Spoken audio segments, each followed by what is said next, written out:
दोस्तों पृथ्वी के ऊपर जब सनलाइट ही था, यानी कि लाइट का कोई अन्य स्रोत नहीं था जैसे कि बल्ब, ट्यूबलाइट या फिर दिया, तब हमारे बॉडी का जो बायोलॉजिकल क्लॉक है उसको पता चल जाता था। जब सनलाइट चला जाता था तब, जब शाम होने आती थी तब, जब रात होने आती थी तब हमारे बॉडी के बायोलॉजिकल क्लॉक को पता चल जाता था कि शाम हो चुकी है तो बॉडी को रिलैक्स करना चाहिए, सो जाना चाहिए। तो हमारे बॉडी का बायोलॉजिकल क्लॉक हमारे बॉडी के अंदर मेलाटोनिन नाम का जो द्रव्य आता है उसकी मात्रा धीरे धीरे करके बढ़ाने लगता था। और दोस्तों इसी मेलाटोनिन द्रव्य की वजह से हमको नींद आती है और हम सो जाते थे, क्योंकि मेलाटोनिन की मात्रा बढ़ चुकी होती थी तो हमको नींद आ जाती थी।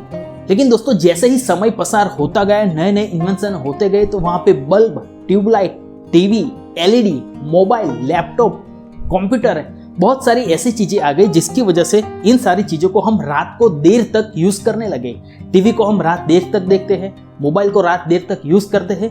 तो यहाँ पे हमारा बॉडी का जो बायोलॉजिकल क्लॉक है वो डिस्टर्ब होने लगा।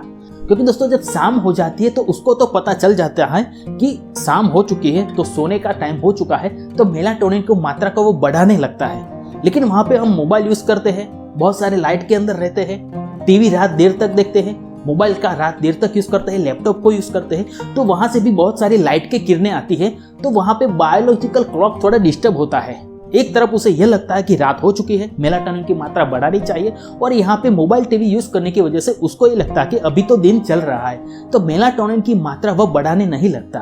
यानी कि जो मेलाटोनिन बढ़ना चाहिए कि जिसकी वजह से हमको नींद आ जाए, वहां पे वह चीज डिस्टर्ब होने लगी, बायोलॉजिकल क्लॉक डिस्टर्ब होने लगा, और वहां पे हमारा बॉडी साइकिल थोड़ा चेंज होने लगा, जो हमारे लिए नुकसानकारक है। यानी कि दोस्तों ये जो सारे लाइट रात को हम यूज करते हैं उसकी वजह से हमारा बॉडी का बायोलॉजिकल क्लॉक डिस्टर्ब होने लगा, मोबाइल, लैपटॉप, टीवी के लाइट की वजह से। तो यहाँ पे साइंटिस्टों ने रिसर्च किया कि इन सारे लाइट के अंदर कौन सा लाइट हमारे लिए ज्यादा नुकसानकारक है। तो दोस्तों यहाँ पे ब्लू लाइट हमारे लिए ज्यादा नुकसानकारक है, ऐसा साबित हुआ।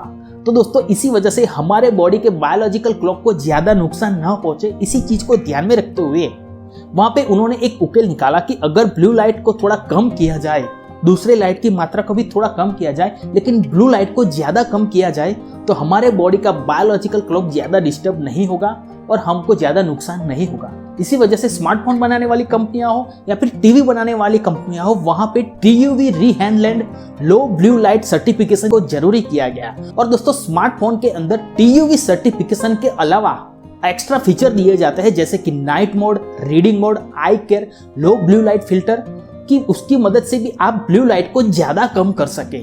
TUV सर्टिफिकेशन प्लस ऐसे फीचर जिसकी वजह से आपकी आंखों को ज्यादा नुकसान न पहुंचे, आपके बॉडी का बायोलॉजिकल क्लॉक ज्यादा डिस्टर्ब न हो। और दोस्तों अगर आप रात के समय लैपटॉप या फिर कंप्यूटर का ज्यादा यूज करते हैं तो वहां पे डिस्प्ले के ऊपर लगाने के लिए एक अलग से स्क्रीन आती है कि जिसकी मदद से भी आप ब्लू लाइट की इफेक्ट को कम कर सकते हैं, और बहुत सारी ऐप भी आती है कि वहां पे ब्लू लाइट को कम कर सके तो आपकी आंखों को नुकसान कम पहुंचे।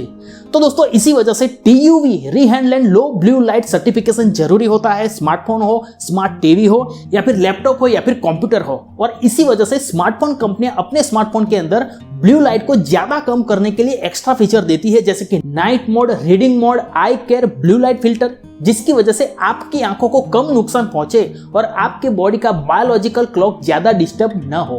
तो दोस्तों अगर आपको ये वीडियो पसंद आया है तो वीडियो को लाइक कीजिए, शेयर कीजिए, और चैनल पे नए आए तो चैनल को सब्सक्राइब कर लीजिए। आभार, धन्यवाद, थैंक यू।